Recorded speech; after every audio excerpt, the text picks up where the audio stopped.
picnic with us again. हाम्रो picnic is ready quick plan भयो हाम्रो आज पिकनिक जाने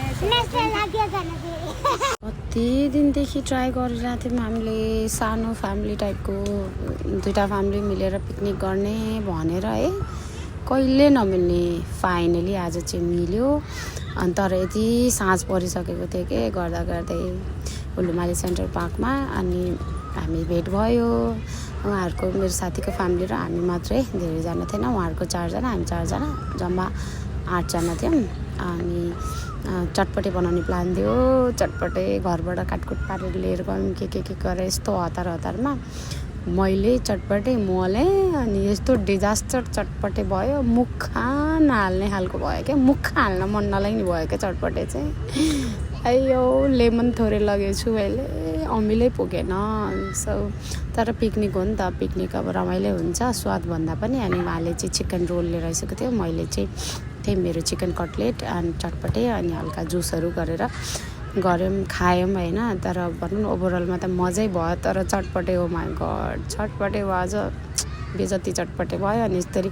मोबाइलको फ्ल्यास लाइट बाली बनाएको है अनि ढुङ्ग्री पनि उहाँहरूले ल्याइसकेर चाहिँ फ्राई गरेर अनि त्यो बच्चाहरू चाहिँ त्यो इन्जोय गर्दैछौँ मजा त एकदम रमाइलो भयो है तर लेट भइसकेको थियो हामी पुग्दै अराउन्ड 6:30 हुँदा चाहिँ थियो कि हामी वहाँ पुग्दै अनि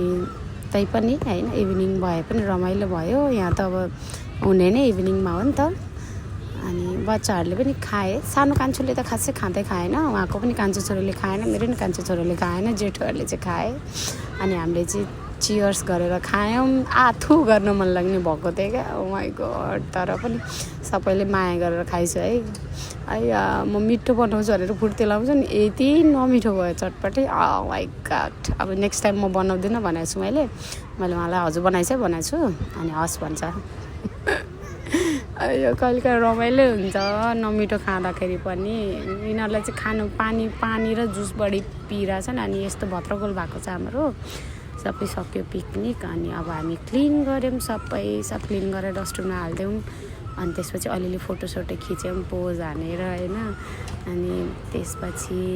साथीहरूलाई भेटेर चाहिँ हामी चाहिँ अब बाई गऱ्यौँ न भनौँ न उहाँहरूसँग छुट्यौँ उहाँहरू त यतै नजिकै हो हाम्रो चाहिँ टाढा छ नि त सो अनि जाँदा उनीहरू एकछिन एक्सर्साइज पनि गर्छु भने उनीहरू एक्सर्साइज गरे है ट्याक्सीवालाको ट्याक्सी आउँदै आएन हिजो यहाँ एकदम त्यो प्रेसिडेन्टको के प्रोग्राम रहेछ यहाँ मालेमा सो त्यसले गर्दा एकदमै बिजी रहेछ कि हिजो त्यही भएर ट्याक्सी